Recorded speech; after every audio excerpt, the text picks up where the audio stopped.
Now we're started. So, hey everyone, thanks very much for joining us. This is episode 10 of the podcast. I'm joined here with Jack Bolger, who we're after doing a bit of shearing today. So Jack has joined me for a few questions and a few answers. Yeah, explanations. Few explanations. So the idea of it is that us as farmers, the thing we have to get done is we have to get shearing done. So at least Jack is here kind of representing the shearers to give us tips of what to do. Not a great representation, but anyway. Well, no, but it's exactly. Everyone has to start somewhere, and it's a case of, shearing's a tough job, no matter what way you do it. And like I wouldn't start shearing. I have no intention of doing it. I've done my best to get Elaine to shear, and I cannot get her to start shearing. So shearing is a tough job. And like one of the things last year, I remember on Facebook, the amount of people that were putting in what price is shearing this year, what price is shearing this year, and what's lads charging. But like, this really makes no difference because it has to be done. It has to be done, but then again, you don't like turn around to someone and burst them with a price as such either. Like, you have to be reasonable too, and maybe if you're starting off, it's kind of harder to charge because you are that little bit slower, you're probably that little bit more untidier, your shear mightn't be where it could be, but you have to be reasonable. There's no point in landing a big massive bill just because they have to have it done. You have to be reasonable too. No, you have to be reasonable, but what I think though, what people were what was itching people was they weren't getting anything for the wool. I think but they don't look at it, Jack. Shearing's a trade. Do you know what I mean? If you're shearing, you're good at what you do. If you're an electrician, it's the same. Same thing. You see, the thing with the wool, like I know they're going on about how we should be more green and more environmentally friendly and stuff like that, but there's been nothing really done about the wool price or where it goes to or what it does or what benefit it can be other than clothing. But I think there's only so much you can take, I suppose, as regards the price of wool. Like, it's not there's plenty of it out there, but you do hear of guys going around buying it in England and bringing it across, and you're thinking, why not buy it in Ireland, like, and maybe pay the same price? But it's it's probably something that will have to be looked into, and they're saying that for years, and they're saying one thing and doing another, but it will have to be looked into, I suppose. It is something, but I suppose that's for the higher powers to sort out. The powers that be, as they say. So, I'm going to start at the start, Jack. So, tell us a little bit about yourself and how you got into shearing. Yeah, well, I come from a village in Wexford called Oilgate, and wasn't brought up to a sheep background as such. I come from an equine background, and we've a stud farm there at home. Myself and my brother Podge and my father Ken, we fold down roughly between 80 and 100 mares every year. So that kicks off at mid to late January, and then goes right through till mid to late May. So it's a long time. Yeah, it's the equivalent of doing a 5-month lambing season, that sort of way.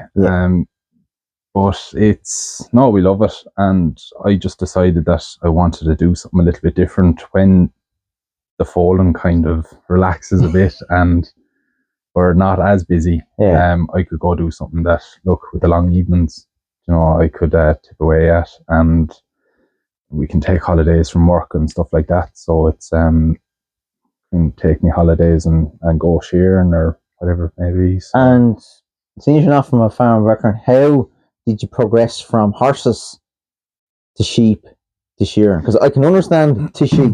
That's fair enough, because a lot of people do that. But to actually get in and get the hand shearers into the hand. Yeah, well, it's as I said, I wanted to do something different, but no, we had sheep at home, and my grandfather was a suckler farmer, so coming from we had the equine side of things, but it was farming was never too far away. But myself and my brother Podge, like we used to go into Enniscorthy Mart as young fellas and just buy what we could afford. You know, it could be absolutely anything. It could be a pen of cast jaws to yaw lambs to whatever it may be. And that's how we started, just going in, learning the trade that way. Yeah. And done that we got to a stage where we cut back on let's say the commercial flock, and we said we go into pedigree Suffolks, and learnt loads there. We had Jim and Mary Gann and Sean Gann. They really took us under their wing and just taught us everything from AI to, you know, this prep and stock for sales, prep and stock for shows. And then it just continued on. We said we get into the mule breeding then, and went from mule breeding to pedigree Lanarks, and that's Podge. Podge is kind of the main director there, so he is, and he's good. Like he has an eye for stock, and he enjoys it. He enjoys it. Yeah, he's passionate about, you know, the breeding of them, and like you could point at a ewe in the middle of a field, and he'd be able to tell you the seed breeding generation of it. You know, and that's an interest. That's not just doing it to make money of it. There's a bit more, like, regardless of what money they're making, he'd always have them, you know, that sort of way. And a bit of pride in it. Yeah, he does have pride in his stock, and of course he just, I don't know where the shearing came into it. I more or less made an on the spur decision and went and bought. Hodge was good enough to go halves with me on the machine, and he said, sure, look, if you weren't to stick at, we could, it'd be a handy tool to have. Whether it be doing bellies or tails, or if we had a case of fly strike before the shearer could get to us, we could deal with it quickly, like. And I rang Patrick Yo then. He shore for us at home, and just asked him, could I jump in the van and go with you someday? And that was the start of it. Like, it was a tough start because I had all the gear and no clue, you know. It was just it was learn as you go. And how many years would you be at it now? This is my 5th season now, I think. Yeah, 5th season, yeah. So you're at, like, you're seasoned.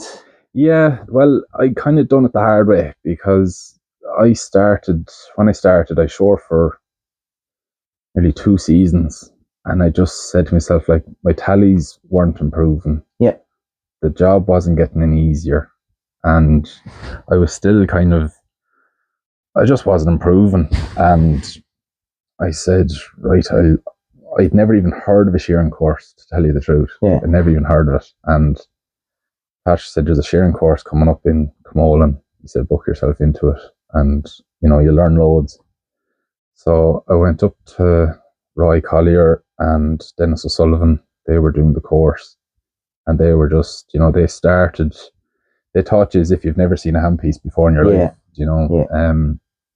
Just went through everything step by step, and not just the shearing of it, but how to, I suppose, take it, make it a bit easier as regards, like, looking after your health as well, like drinking plenty of water, eating the right food, warming up before you start. Simple things that make a big difference on the day of shearing. But and I suppose even holding the sheep the right way. Yeah, it's all footwork. That's what, there's a big difference in putting your foot on a certain place of the trailer and bringing it 4 inches forward.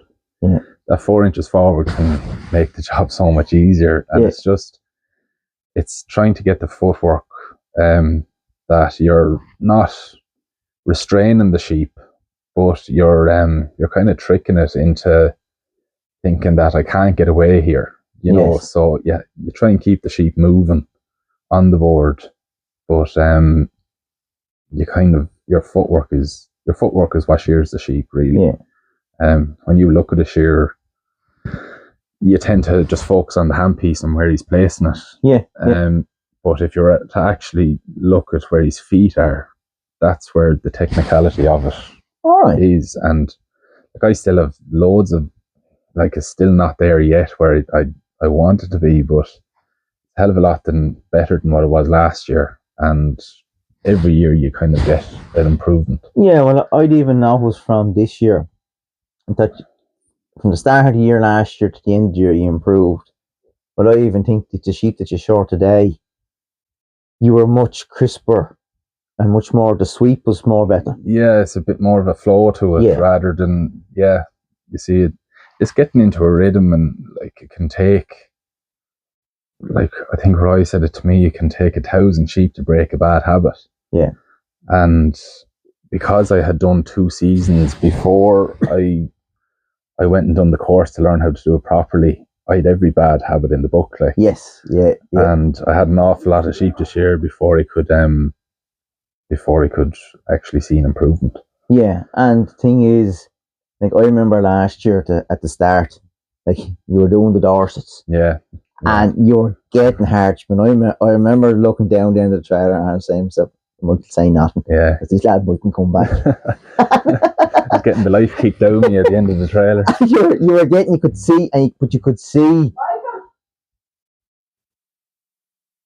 There.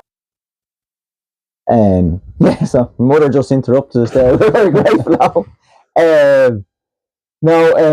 But I remember looking down and the hardship you were getting. Where this year you sure the same yells, the exact same yells. And okay, they might have been a little bit easier to show there today. Yeah. But you could see which of the rhythm was there, the getting through was there. Yeah, like every year you see, well, you feel an improvement, but it's like when you're starting off, it takes someone to stand over you and say, look, bring your left foot forward, or put your weight on your right foot, or fill the comb, or whatever it may be. Yeah.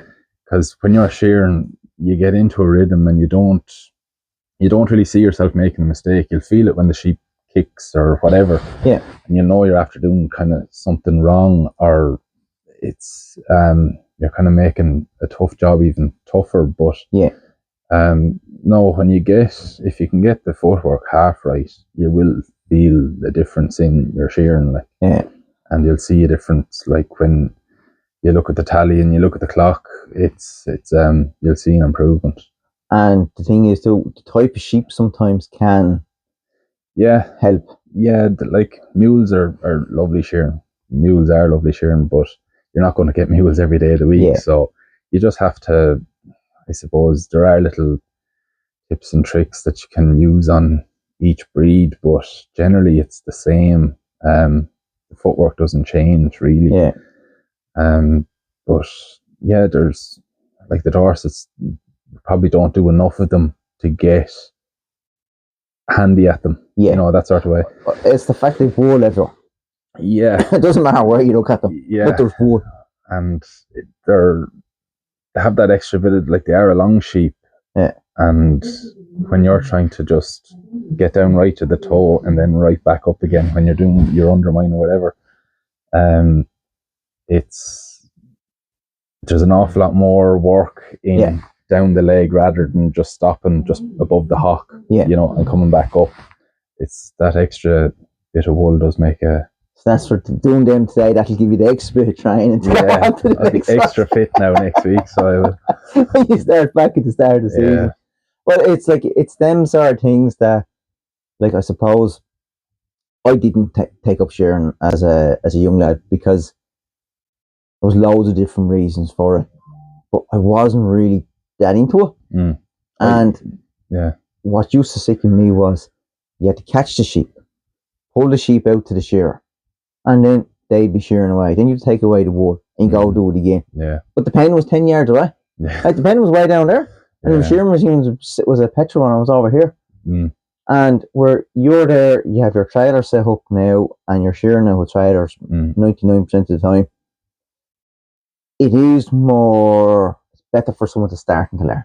Yeah, it takes the donkey work out of it. Like, there's if you don't have a trailer, some farmers won't ring you because they know they're going to have someone there catching sheep. They're going to have someone there doing wool, whatever it may be. But it's the trailer you can take on the bigger flocks, and you're not spending 50% of the day running after sheep and 50% shearing sheep. Yeah.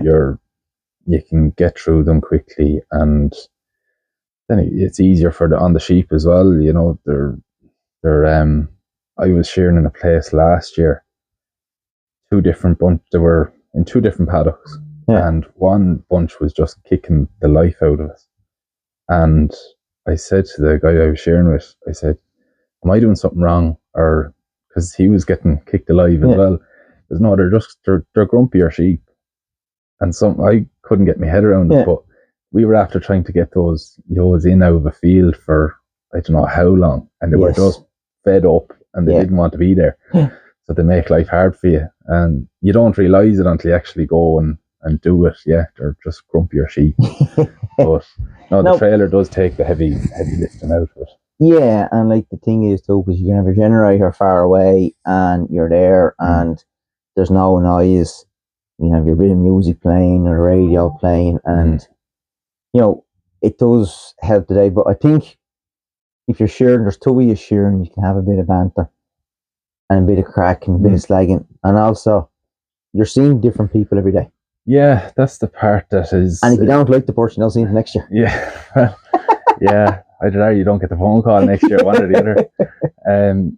Yeah, no, shearing with someone is a hell of a lot better. And working with Paddy, like he's a packet of patience. Really, nothing really upsets him or gets him worked up. He's very laid back. Yeah, and he's great to work with. We have the crack. We get the job done, but we have the crack as well. And it takes the sting out of the long days and takes the sting out of the tougher days when you can just have the crack and enjoy it and get along with the person that you're working with. Yeah, because like it's not like in a normal job where you're working but someone you could be working with them for 4 hours a day, 8 hours a day. Yeah. You go home with the shearing, you're travelling to it together. Yeah. You're eating together. Yeah. You're shearing side by side together. If you need a comb, you've run short. Yeah, you need to be able to borrow one. There's someone there, There's someone there to help you. And it's, how would you describe it? You can see the lads that get on well and how it makes things easier for everyone. Yeah, well, there's nothing as bad as two lads having a go at each other, and there's farmers there stuck in the middle of it. Like it's not really professional, but no, look, it does take the sting out of the tougher days, and it's like there's also another side of it too, that there's days I'd love to go out and try and shear more sheep than Paddy. Yes. So there's a bit more competition in it, like that. Look, Paddy's been shearing a hell of a lot longer than I have, and it's I think you might have a few years on you though too. Yeah, good for it. I wasn't going to bring that up. But yeah, like he kind of sets the pace, and it's my job to try and keep up with him. And you see the pen starting to get a bit empty, and you say, right, I'll have a go at him now and see can I get one over him. And very rarely it happens now, to be fair. But the gap would be narrowing though.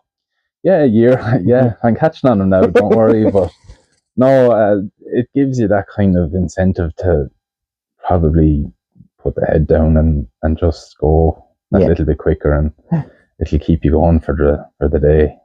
Yeah, and like it's good, and like, but say when you're shearing sheep, right?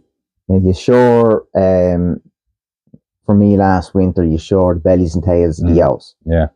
Now, if say you're going into a farm, and is that something you like to see? Because like come the 1st of April or 1st of June, you're on shearing ewes. Yeah. Would them things? So if you have two lads ringing you, similar setup to them, and you have to go to the boat, but would you be more inclined to lean towards the lad that has a little bit easier for you? Yeah, like it's. So mentally, I mean, not that you wouldn't do it, but I mean, mentally, you're more looking forward to it. Yeah, like there are farms you look forward to going into and having the crack, and then there's other farms that you said, "Geez, I have to go in here now today." But it's down to, I suppose, the people that you're working for. 90% of the time, they're they're brilliant. Yeah. You know, they couldn't do enough for you, and they couldn't make it as simple as possible.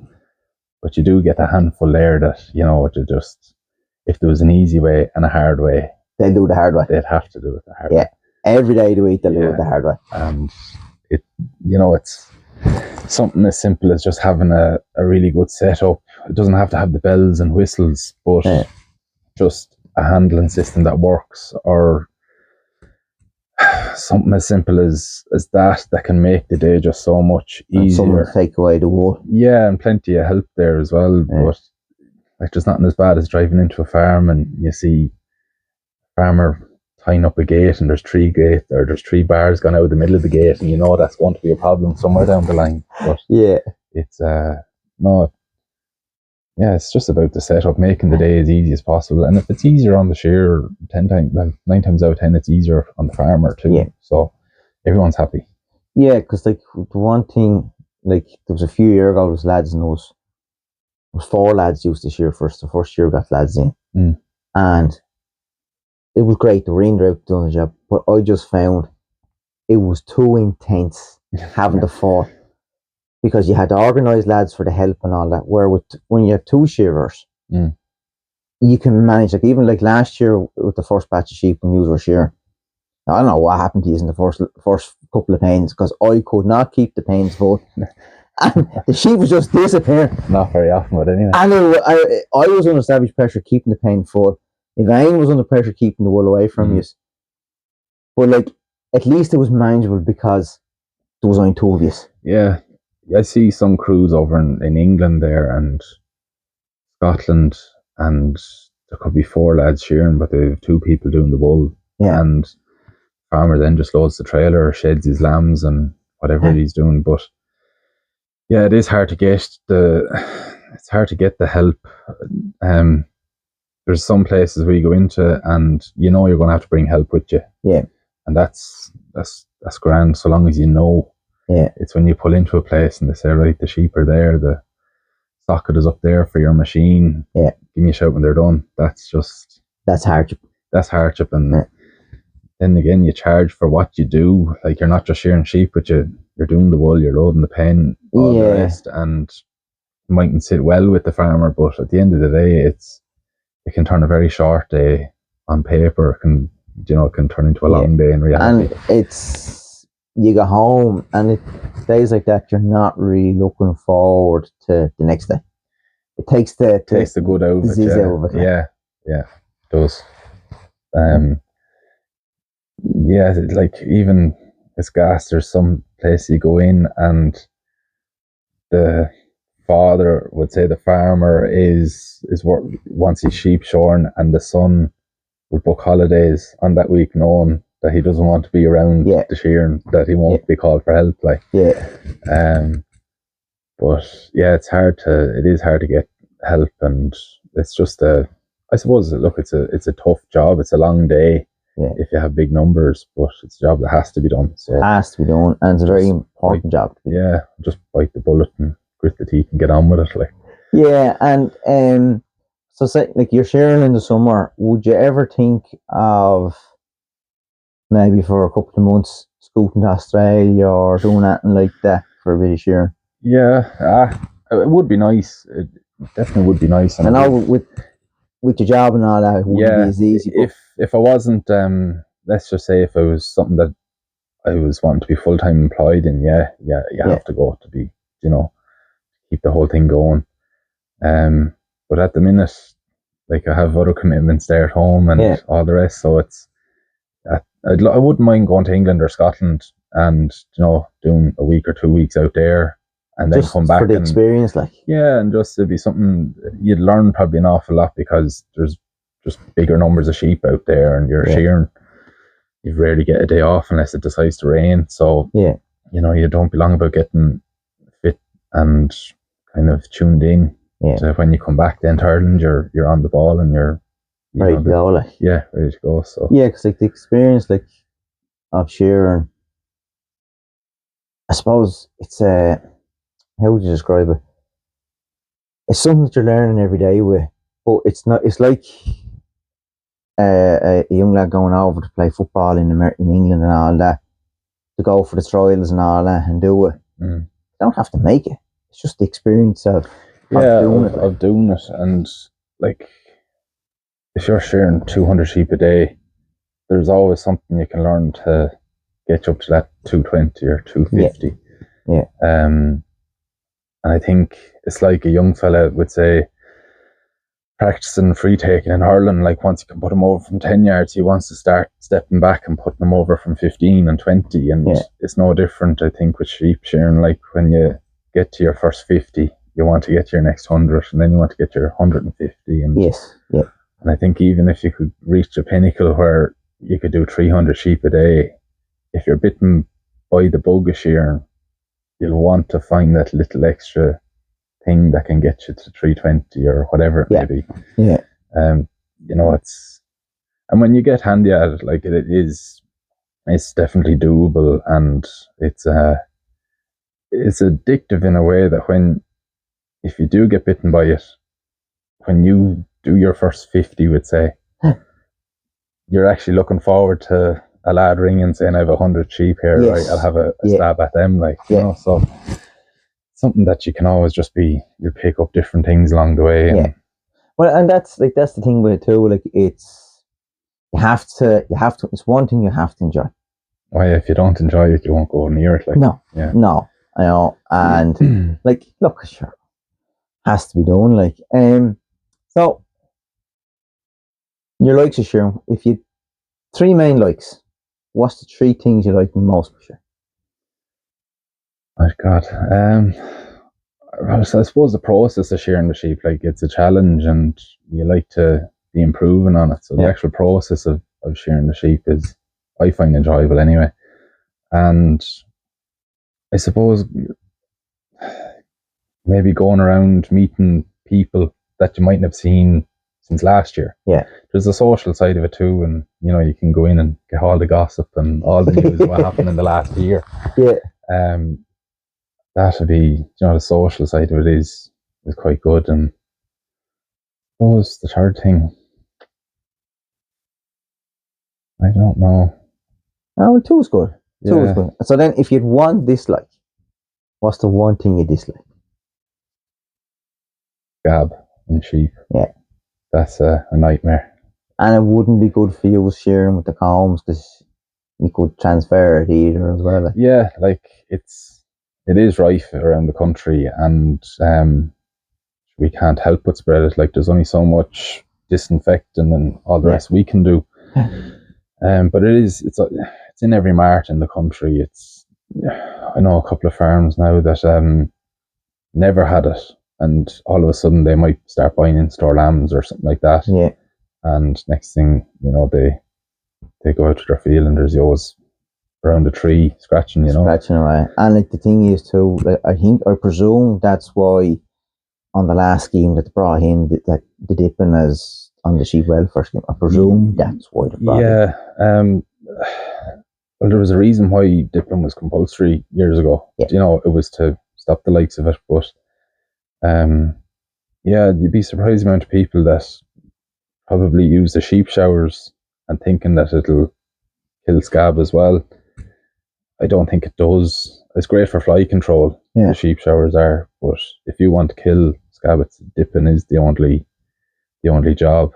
I suppose the reason for it is that when there's been sprayed on, I don't know much about the actual life cycle of the scab itself or the mite, but I think it starts in the inner ear. I could be wrong on that now. I think it starts in the inner ear, and when, of course, they go into a shower system, the water sprays onto them. The first thing they'll do is they'll drop their ear, like as if they were in the field with a shower rain. Their ears will go down, and of course you're not really, you're prolonging it or you're softening it maybe, but you're probably not killing it off.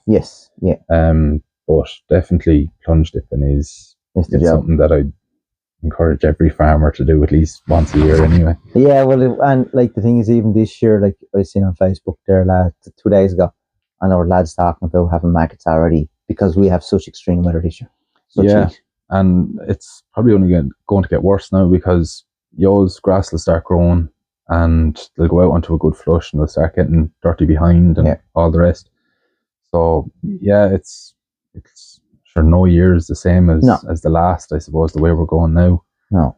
But yeah, it's trying to just get to everyone as quick as we can, and then of course you go into some places and they're not quite fit, and yet you still see maggots developing. So it's just it's trying to reach the happy medium. Yeah, well, happy medium. If there's such a thing as a happy medium. A thing. Yeah. So in the 5 years that you've started shearing and you've been shearing, what upgrades have you upgraded the machine? Got yourself the trailer? I suppose the trailer was the biggest investment that I put into it. Yeah. And it was probably the best investment I put into it. And after that, then of course doing the course was another thing that had to be done. Yeah. Because if I didn't do the course, I probably wouldn't be shearing today. I'd get fed up of. You'd be just getting hardship. Yeah. Probably the trailer and doing the course. And look, even if there was another course that came up this year, there was one on there, I think last week, the week before, but I couldn't get to it. But you couldn't do enough, I'd say. You have to go and do them, and because it'll take one sheep to pick up a bad habit, but it'll take 1,000 sheep to try and get it right again. Yeah. And it's I suppose the trailer and the courses, do the courses. Yeah. That'd be the the trailer is important, because if Paddy's not around and you have time off, want to go do a few bits. Yeah, you're independent as well. You're independent. I was robbing Paddy's trailer when he's gone to England there, and of course you're kind of half afraid that anything will happen or all the rest. Guaranteed something's going on. Of course it would, but I know Paddy was good enough to give me the trailer and said work away. Yeah. I could get through. I hadn't as many my own customers at the time, so I could get them all within a short space of time before Paddy came back. But of course, when farmers talk, and they'll say who sheared the sheep, and I suppose the best kind of advertising, I don't put ads up on Dundee or anything like that. Yeah. The best advertisement, I suppose, is just word of mouth. Yeah. And go that way, and it's growing. I've had to buy a trailer anyway, so it must be growing. But that's a good sign. But the thing is, though, it's word of mouth. But if you're doing a good job and you're can go and you're one person, the farmers are a bit older. The one person coming in, don't mind an extra few hours. Yeah, and it's I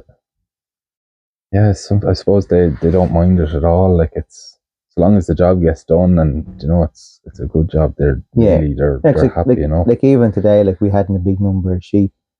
Elaine was in school, so I had no help. And so if there was 2 years today, it wouldn't matter the amount of sheep. I was going to get hard. Yeah, one or the other, yeah. You get enough of hardship sometimes pushing them up into this trailer, no matter what trailer it is. Yeah. It's but it's being set up yourself. It is good, but it also too. It shows a good interest in it. Yeah. It was when I started shearing. I suppose when the shearing started to improve, it was something that you want to try and get as many farmers as you possibly can. Yeah. And some days you're cursing yourself saying, just why did I take on that job? Because you're struggling to get it all done. Yeah. And with working full time as well, you don't want to be letting people down. But no, just at least with the trailer you can get around and get everyone done quickly, and it's less hardship on them. And so what you're saying is, if they want you, ring you in advance. Yeah, book your flock in plenty of time. Yeah. With any shearer, there's no point in ringing today wanting them done yesterday or tomorrow. It's book your flock in plenty of time, and I suppose communicate with the shearer as well to say, look, what way do you want them in? Can we pen them out in the field? Yeah, keep an eye on the weather. Yeah, keep an eye on the weather, and not as bad as driving into a yard and you've arranged to have the sheep in, and that there's a shower coming in half an hour's time or whatever, and you have to pack up and either head to a different spot and come back, which is another kind of half a day gone, or that's lashing out of the heavens and this guy hasn't rang you to say that it's lashing out of the heavens, and the sheep are still out on the lane and they're getting drowned, and you spend maybe a morning at a petrol station waiting for sheep to dry. It eats into the time. So, Yeah, and I think nowadays one thing I've found in the last few years is that with the weather the way it is, you book in a day, there's no guarantee that's the day. no, like you have to obviously be sensible about it too. Yeah, just I suppose communicate with the shearer, and it's on the onus of the shearer as well to say to the farmer, look, Yeah. I can't. There's a shower coming at 2:00. Would you be able to get them in? And then it's on the farmer's head be it, that to get them in. Because like in fairness to you, like it's not like you should start at 10 o'clock. You do start first thing in the morning. Yeah, it's kind of the height of it now. You're on the road for 6:30, 7:15, hoping to be in your farmer's yard by 8. Yeah. Try to be in the farmer's yard for 8 is the goal, and then you can. It's not you're not putting yourself under pressure then to try and race to get jobs done. You're giving yourself plenty of time. Yeah. But yeah, no, it's just be organised, I suppose, is the key word. Like, it is different. Like I remember when my father and Jimmy used to shear, and so the machine we set up, everything be ready to roll again 10 o'clock. Yeah. And then they'd be looking under the bellies of the wool. I wonder the dry enough yet. I wonder the dry enough, and the wool down to the ground, and then the dry enough yet, where they're either dry or they're not dry. Yeah. And the amount of time I remember when they used to be shearing, like what you were saying, amount of days that wasted, and only getting a few done, rain and come. Yeah. And they had no technology that time. Yeah, to predict it.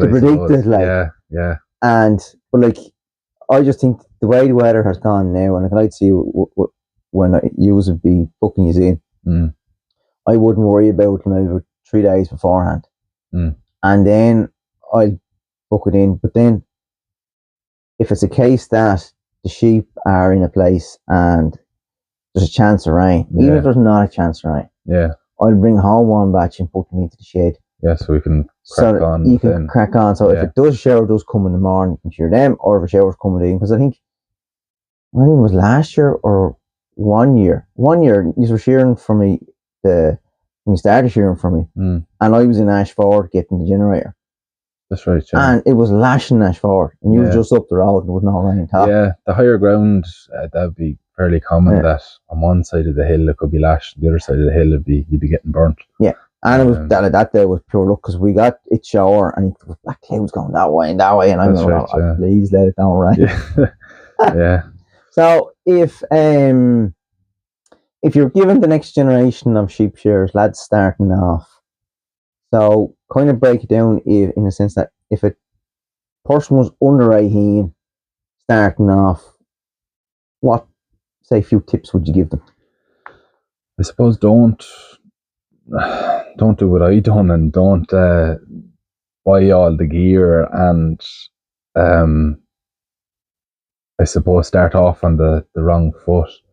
Go do a course before you buy a handpiece. Yeah. When you go to the courses, they'll supply everything. So the courses supply everything? Yeah, there's the course that I went to, actually, there was a mixed bunch. There was people there that had never shorn a sheep, and then there was, I think, 3 of us that had a bit of shearing done. Yeah. But they just start from the beginning. They'll give you a handpiece. They'll teach you everything you need to know. And then if you wanted to go, like, you could go to the course and realise it's something that I don't want to do. Yes.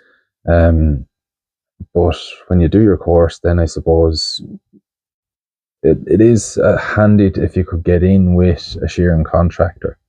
Yeah. Because then you're getting as much practice as you can.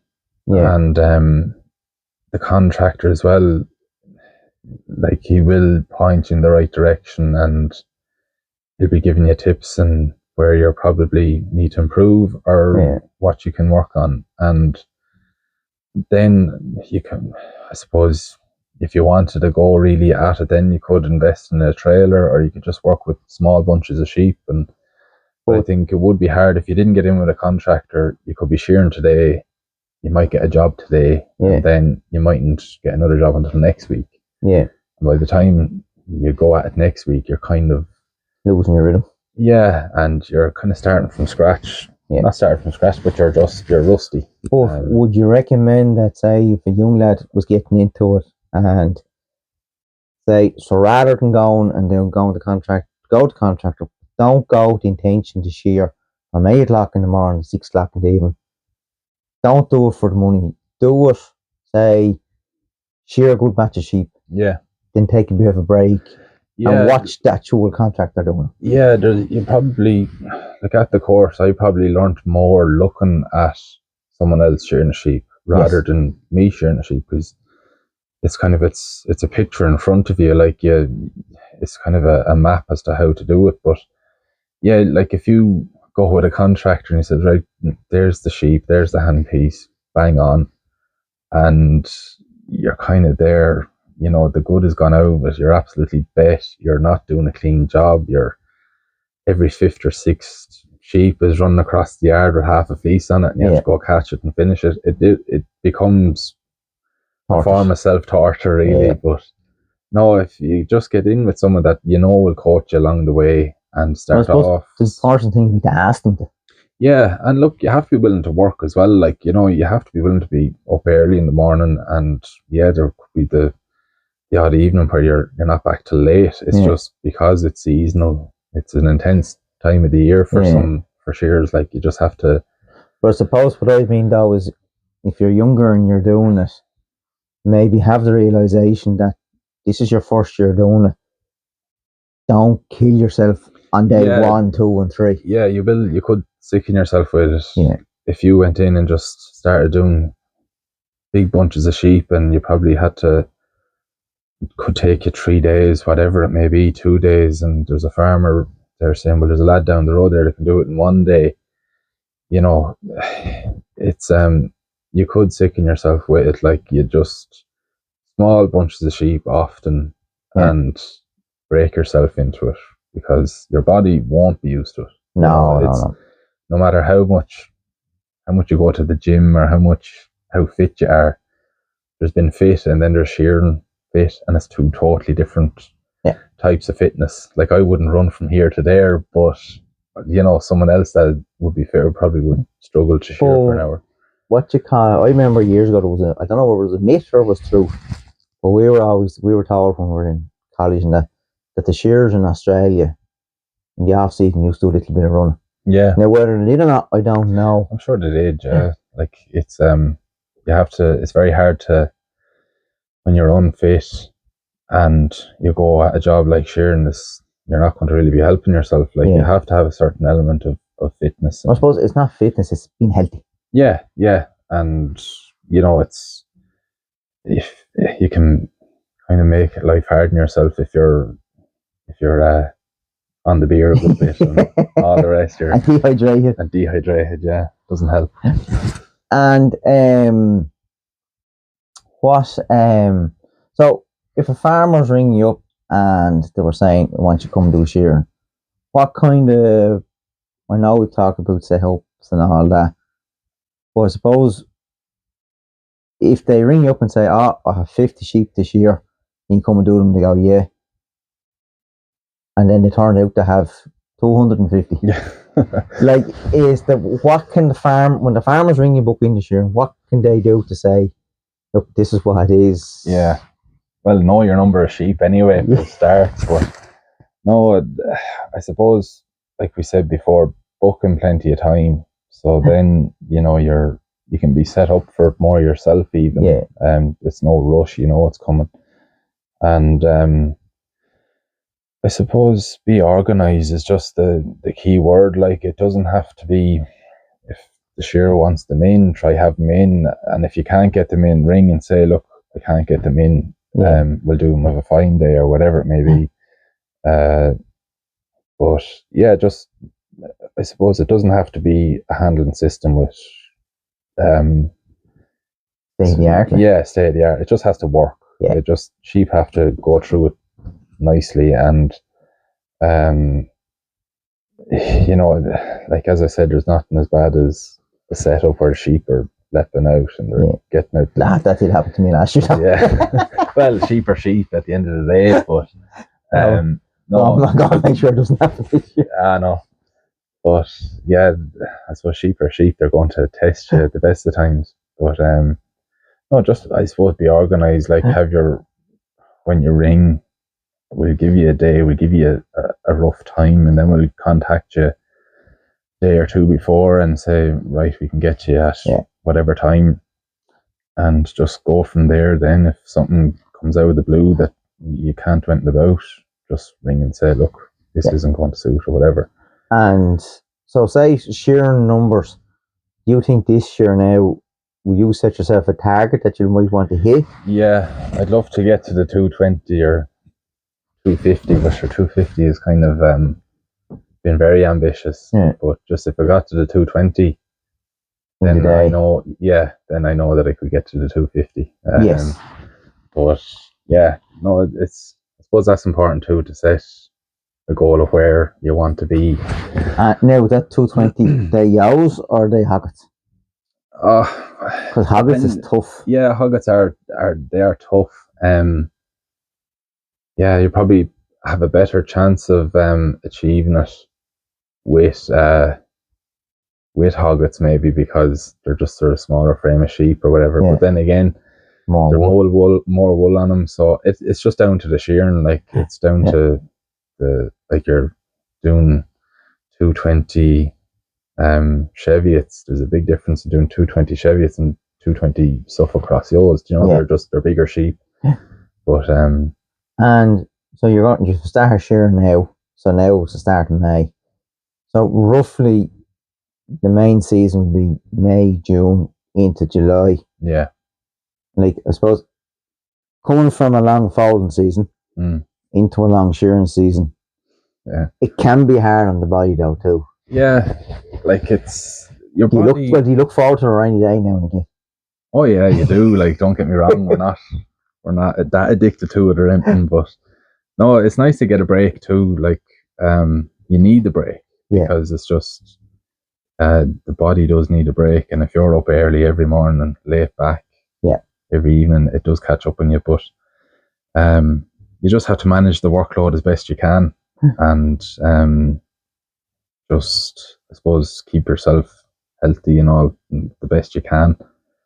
But yeah, I know that you do look forward to the rainy day, the odd time. Yeah, no, I know it's important. It is important, like, and so probably then, if the weather was right in the autumn, some lads might be shearing store lambs or hoggets for the winter and things like that. You have those little. I actually don't do too many of them. It's just the customers that I have don't really do autumn shearing. Yeah. But it is a thing that is getting a bit more popular. It is, yeah. I think so. And look, it's more work is what kind of we all want. Like it's good, but and by the end, come around August, you're kind of fairly fit and you're well tuned in, so you can just bang them out as best you can. But yeah, it is something that's getting, whether it's maybe Chagas advisors or whatever pushing it to be done or advising people to do it. But it does make a big difference in stock depending on the weather. If they do get a rough dose, it can be a nightmare, but if you get a soft autumn, it's well worth doing. Well, I even find with just doing the bellies and tails, it takes the pressure off doing the owls now in June. Yeah. Like I'm not going to be ringing and okay, I will want the hoggets done. But I'm not going to be under pressure to get the hours done. Once I'm not going on the back, whenever I'm off work, it's the weather could be anything. You know, and I find for me, it's an extra day getting used to shear. But an extra day to relieve pressure on the other end. Because at the end of the day, sheep, you can only shear so many sheep in a day. Yeah. You're going to have problems. And it's not like a mechanic. You can't ring up. Well, you can't come to me. I'll ring another mechanic. Yeah. Because the other lads are in the same boat as you. They're trying to get their own customers done. Get the workload done. And if a lad drops a customer to run to you, you're going to go, is he any good? Yeah. No. Because he'll drop you next year.